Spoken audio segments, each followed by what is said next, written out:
In this video, I'm going to show you how to create a QR code in Canva.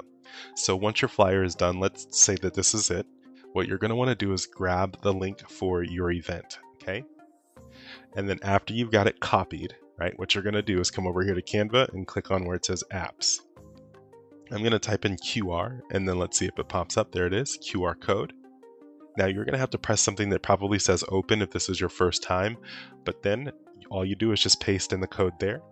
And then look, we got to find a good place on this flyer for it to go. We barely got any room. So let's see here.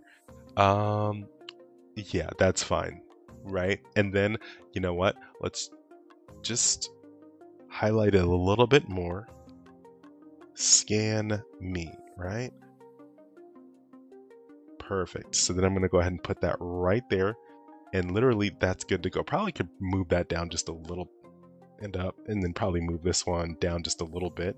But literally that's all you have to do in order to create a QR code inside of Canva.